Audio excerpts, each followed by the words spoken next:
Before Eazy actually discovered you, were people taken to it, or was it really Eazy's vision that he saw it right away?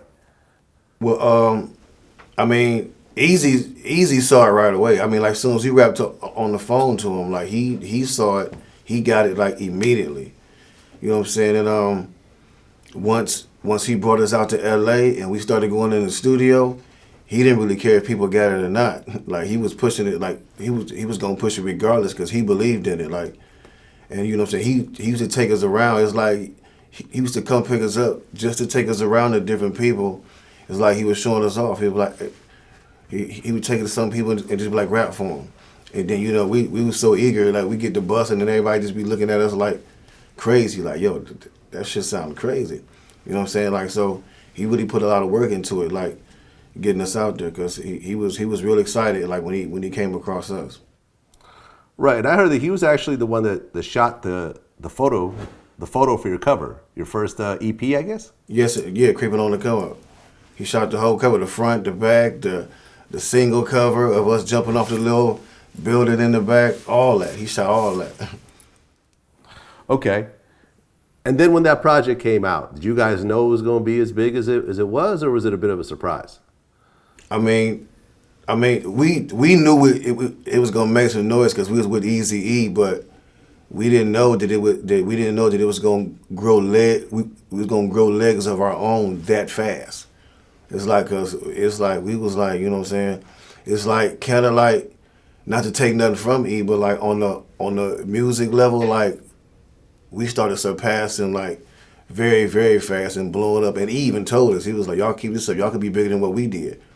You know what I'm saying? Like, so we just felt it, like, as soon as our music got out, and once we did our first live show, and we see how like once the record was really out there, and we seen how the crowd was reacting, it was like on some Beatles shit. Like, the girls was like tearing shit down, trying to get to us, and we was like looking at like, the hell is wrong with these? What the hell is wrong with these people?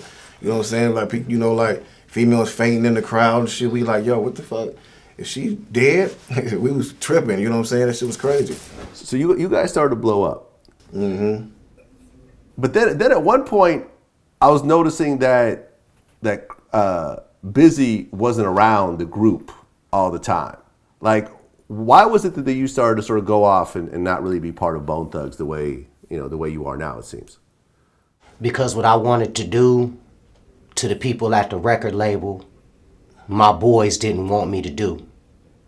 So I decided to step away and get my mind right and get it together and mellow out and chill out and spread my life out some, tell about myself, talk about where I come from, my kidnapping and all the things that happened with me, and figure a few things out. But by the grace of God and my homeboys, you know, that's the reason why I had to take a brief break.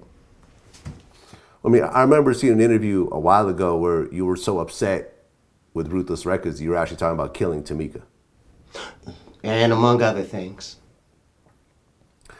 What got you over that anger to the point where you were okay with the situation? Well, I had to figure out where it was from and why I was thinking like this and so on and so forth. So everything that I was going to use to plead insanity, I decided to sing about, and I decided to tell people about, and just mellow myself out and be like, you know, I got a life to live. I'm my own person. I can't expect from my homeboys to do what I want to do all the time. When we was in the streets, I held the gun and I did the shooting. You know, a couple of other times, but, you know, so I'm that kind of a dude. But I had to figure out why. Like, what's wrong with you, BB? You need to get you together. You know what I mean? Surpass all the tough guy stuff and all of that. I know what I'm about. But I really had to figure it out. And that's why I came out with the Nobody Can Stop Me and Heaven's Movie and opening up and doing Make-A-Wish Foundation and just doing charitable things to get my life together. You know what I mean? It was people that came up to Krayzie Bone and was like, hey, yo, we the people that, and we just let him know we love da-da-da-da-da, and it's all good. So, you know, that's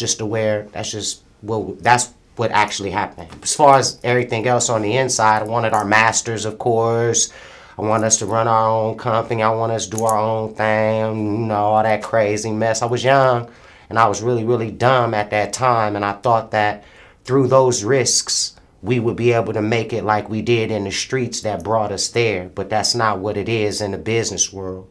Tameka is a beautiful person, and she out there kicking motherfucking tail end right now and getting paper for everybody, making deals out there, publishing and all that other stuff, and kids is getting fed and support orders is getting paid. So that was my mistake at that time. You dig? So that's what happened as far as that. But it sound good for the, for the gangster stuff. Woohoo! But on some real grown man talk, what happened was necessary and the right way to go about it. But I couldn't say nothing because it was like, damn, why you boys don't want to go get... That ain't what it's about. It's time to get grown, and I'm the younger cat. So they had to be my mentors. They had to father me. They had to big uncle me. You know what I mean? But we still kind of similar in age. So that's just what that is.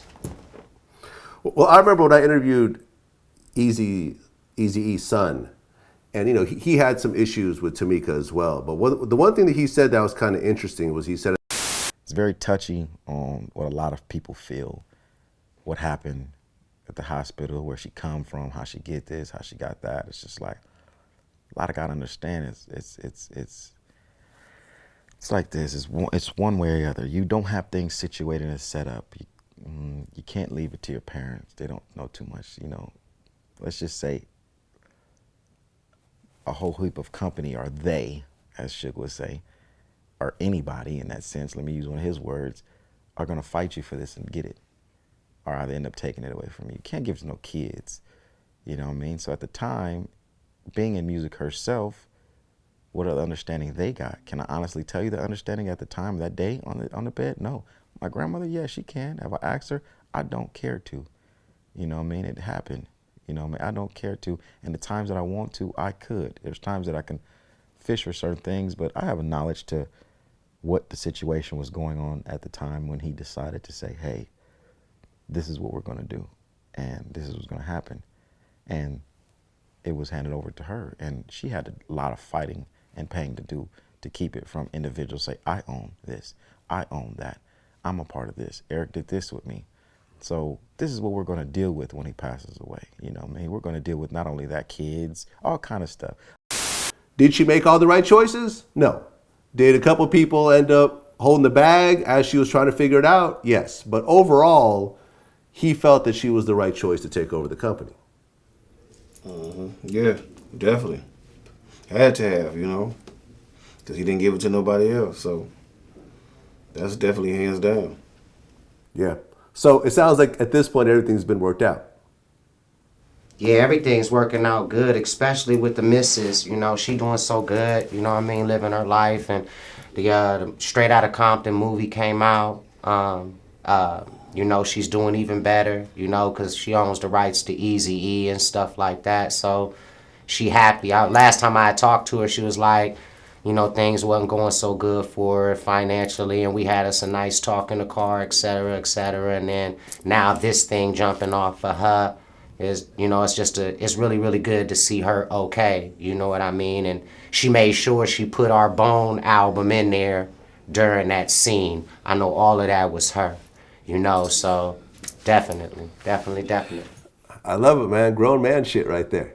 Grown person shit for both of the, both the parties.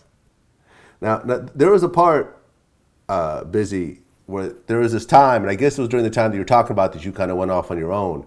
There was a couple of interviews that came out that it sounded like you were speaking in tongues. Like, what were you going through during that time?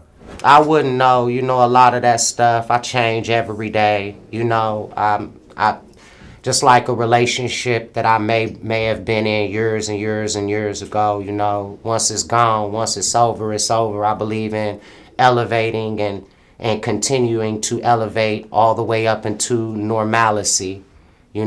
Take it as far as you can, and then once you take it further, far as you can go, then, just be normal, lights, rent, gas, cheering, mom, wife, happiness, love, water, food, etc., etc. So that's my system and how I get down. Go there after we're done going there and stuff. Just mellow it out and just be yourself, because I'm in a very, very privileged position, as far as a human being and as far as a person. My life is set. I don't have no problems. My 401k is dope as fuck. So I'm good. So that's where I'm at with it in life, you know? I mean, in that interview, you mentioned that you were homeless. Like, were you actually homeless during that time? Yeah, definitely. You know, no shot in the dark to nobody else, but when you give the impression that you don't have anything left and things have fallen all apart, and this was a long, long time ago, you know, you find out who around you actually gives a fuck about you and who thinks it's so funny in order for you, you know, to go through a struggle or whatever. So you find a lot of, you know, fuck bitches and things of that nature in your life that you get the fuck out of your life. Now it's just normal irritation and motherfuckers eating off that little bad fruit. Go on, eat your little apple, chump. But I found out the depth of it, like how deep it really went, how deep a motherfucker really just wants to see you fucked up when we earned being where we were. But it was as if everyone was coming around. Like, we didn't take them one-way bus tickets. We didn't study. We didn't struggle. We weren't together. We didn't go through anything. We went through absolutely nothing. We just immediately made it. It wasn't that. So I knew through any struggle, it's always a way to come back up. I already had the formula. I know how to make Kool-Aid. It's very, very simple. You know what I mean? I put in as much sugar as I plan to put in. I'm the one making it. I'm the chef. So that's what it was for me, you know, and I took it as far as I possibly could, and now I have everything in proper context, and I know where everybody is, and I know what I need to do according to my blessings and what is placed in these hands, and who to allow put their hands in them. Now, Krayzie, what was it like seeing your brother Bizzy going through this? And you're seeing some of the interviews and people are talking to you and so forth. And, you know, this is somebody you love and you came up with. Were you trying to communicate at this point, or were you just giving your brother his space? I mean, that's basically what it was, you know what I'm saying? Like, was just giving him his space. You know what I'm saying? We knew he was going through something. I mean, you know, it was several times we was reaching out, you know what I'm saying? But at the time he was going through it, you know what I'm saying? He wasn't really accepting that, you know what I'm saying? He was on his own path, and like he said, he had to find himself, and that's exactly what he did, you know what I'm saying? Sometimes you got to go through what you got to go through in order to get back to where you was, you know what I'm saying? So it's like, that's exactly what happened. Yeah, man. And I think, I mean, for the fans, I think the fans just wanted to see Bone Thugs together. You know what I'm saying? Because it's great to see these types of projects, but as someone who grew up as a Bone Thugs fan, there's nothing like having all the members together. Agreed. I think that's exactly what it was. Some, like, the fans, like, we put so much into our music. We try to be as real as we can. Like we grew up on East Coast rules, but the thing that came into play while we were coming up was keep it real. It was a saying, keep it real. Speak about what you have. It was, you know, you used to have like Dougie Fresh and the story at Nightmares and so on and so forth in the story raps, but like in music, it was something where they wanted to hear what you really were and where you were really at with it, so they could relate with you, especially hip hop. So that's the direction it was going. So we took that into our own lives, and it kind of cluttered a lot of great material we could have put out together and so on and so forth. But I think that's what being an artist is about. Van Gogh cut his ear off, you know. So, you know, that's what an art is. To me, art is a flower that never dies.